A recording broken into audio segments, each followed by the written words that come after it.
राजा दशरथ के 3 रानियां थीं। उनके सबसे बड़े बेटे राम बलवान और बहादुर थे। राम सबको बहुत प्यारे थे। एक दिन दशरथ ने राम को राजा बनाने का फैसला किया।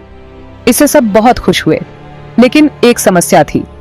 दशरथ की दूसरी रानी कैकेयी चाहती थी कि उनका बेटा भरत राजा बने।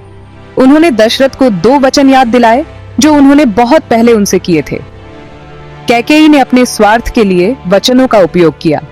उन्होंने राम को 14 साल के लिए वनवास देने की मांग की। दशरथ का दिल टूट गया। उन्हें अपने वचन निभाने थे। राम के वनवास की खबर जंगल में आग की तरह फैल गई। हर कोई इस अप्रत्याशित समाचार से स्तब्ध था। अयोध्या गम में डूब गई। हर गली, हर नुक्कड़ पर उदासी का माहौल था। लोग सड़कों पर रो रहे थे। उनके आंसू थमने का नाम नहीं ले रहे थे। उन्हें विश्वास नहीं हो रहा था कि उनके प्यारे राम जा रहे हैं। यह खबर उनके दिलों को चीर रही थी। राम, हमेशा आज्ञाकारी, ने अपने पिता के फैसले को स्वीकार कर लिया। उनके चेहरे पर गंभीरता और कर्तव्य का भाव था। उन्होंने कहा, एक बेटे का धर्म है कि वह अपने पिता की आज्ञा माने, चाहे कुछ भी हो जाए। यह उनका कर्तव्य और सम्मान था। उनकी डिवोटेड पत्नी सीता ने उनके साथ चलने की जिद की। वह अपने पति के साथ हर परिस्थिति में खड़ी रहना चाहती थी। राम के वफादार भाई लक्ष्मण ने भी पीछे रहने से इनकार कर दिया। वह अपने भाई के साथ हर कदम पर खड़ा रहना चाहता था। वे तीनों अपने राज्य और अपने आराम के जीवन को छोड़ने की तैयारी कर रहे थे। उनके दिलों में अज्ञात की चिंता और साहस का मिश्रण था। वे अज्ञात का सामना करने के लिए तैयार थे। उनके कदम दृढ़ थे और उनके दिलों में एक नई यात्रा की उम्मीद थी। राम, सीता और लक्ष्मण अयोध्या से चले गए। वे कई दिनों तक चले। महल अब एक दूर की याद लग रहा था। उन्होंने नदियों और पहाड़ों को पार किया। अंत में वे दंडक वन पहुंचे। जंगल घना और खतरनाक था।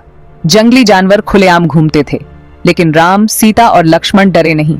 एक दूसरे के लिए उनके प्यार ने उन्हें ताकत दी। उन्होंने एक छोटी सी कुटिया बनाई। वे फलों और जड़ों पर रहते थे। उन्होंने हर चुनौती का सामना साहस और शालीनता के साथ किया।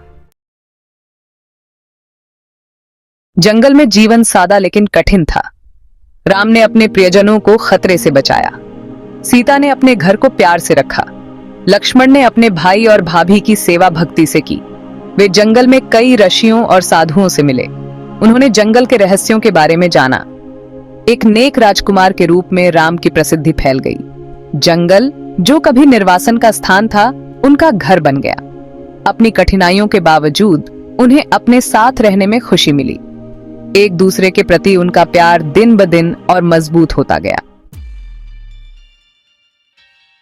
भाग 5, परीक्षा और क्लेश। उनका शांतिपूर्ण जीवन बिखर गया था। एक राक्षस राजा रावण सीता को चाहता था। उसने राम और लक्ष्मण को धोखा दिया। उसने सीता का अपहरण कर लिया और उसे अपने राज्य लंका ले गया। राम और लक्ष्मण तबाह हो गए थे। उन्होंने सीता को हर जगह खोजा। उन्हें कई खतरों का सामना करना पड़ा। उन्होंने राक्षसों से लड़ाई की। उन्होंने कभी उम्मीद नहीं छोड़ी। सीता के लिए उनके प्यार ने उनके दृढ़ संकल्प को हवा दी। उन्होंने रावण के चंगुल से उसे छुड़ाने की कसम खाई। उन्होंने उसे घर वापस लाने का वादा किया। भाग 6, एक वादा निभाना है। यह कहानी भगवान राम की है, जिन्होंने अपने पिता के वचन को निभाने के लिए वनवास का रास्ता चुना। राम और लक्ष्मण ने वानर राज सुग्रीव से मदद मांगी। वे जानते थे कि सुग्रीव की सहायता के बिना सीता को ढूंढना असंभव होगा। सुग्रीव ने उन्हें सीता को खोजने में मदद करने का वादा किया। उसने अपने वफादार मंत्री हनुमान को इस महत्वपूर्ण कार्य के लिए चुना। सुग्रीव के वफादार मंत्री हनुमान ने लंका में सीता को पाया। हनुमान ने सीता को राम का संदेश दिया और उनकी सुरक्षा का आश्वासन दिया। वह राम को उसकी खबर लाया। राम बहुत खुश हुए। उन्होंने हनुमान की बहादुरी और निष्ठा की सराहना की। उसने हनुमान को गले लगाया। यह एक भावनात्मक क्षण था जो उनकी मित्रता और विश्वास को दर्शाता था। उसने वानरों की एक सेना इकट्ठी की। ये सेना राम के नेतृत्व में रावण के खिलाफ युद्ध के लिए तैयार थी। उन्होंने लंका के लिए एक पुल का निर्माण किया। यह पुल, जिसे राम सेतु कहा जाता है, वानरों की मेहनत और समर्पण का प्रतीक था। वे रावण के राज्य की ओर बढ़े।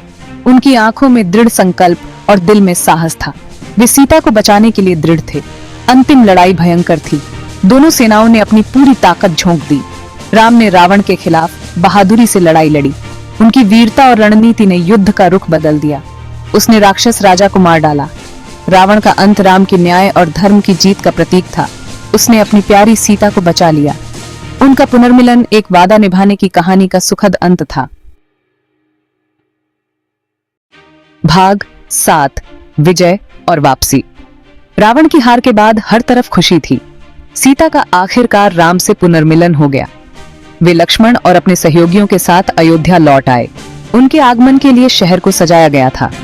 लोगों ने उन पर फूल बरसाए। वे अपने प्रिय राम के लिए जयकार कर रहे थे। वे इस दिन का 14 साल से इंतजार कर रहे थे।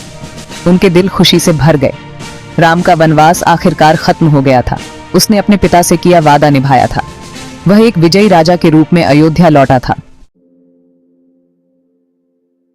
भाग 8 पुनर्मिलन और आनंद। अयोध्या उत्सव की आवाजों से भर गई थी। हर गली, हर नुक्कड़, हर घर में खुशियों की लहर दौड़ रही थी। लोग नाच रहे थे और गा रहे थे। हर कोई अपने तरीके से इस महान अवसर का जश्न मना रहा था। उन्होंने राम, सीता और लक्ष्मण का अपने जीवन में वापस स्वागत किया। यह स्वागत केवल एक राजा का नहीं, बल्कि एक प्रियजन का था। राज्य फिर से संपूर्ण हो गया था। हर कोने में दीप जल रहे थे और हर चेहरा खुशी से दमक रहा था। राम ने बुद्धि और न्याय से अयोध्या पर शासन किया।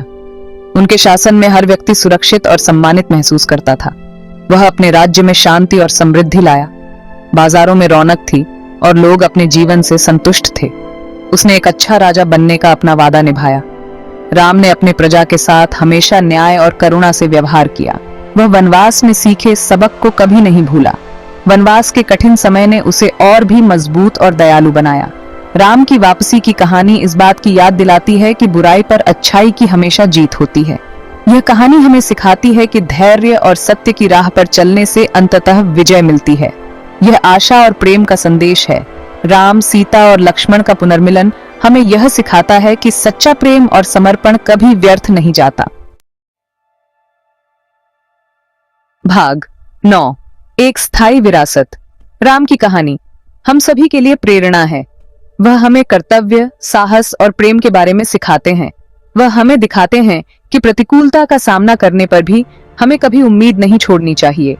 उनकी यात्रा हमें याद दिलाती है कि सच्ची ताकत धार्मिकता और करुणा में निहित है। उनकी विरासत दुनिया भर में लाखों लोगों को प्रेरित करती रहती है। उनकी कहानी अच्छाई बनाम बुराई की एक कालातीत कहानी है। यह हमें जीवन, प्रेम और कर्तव्य के बारे में बहुमूल्य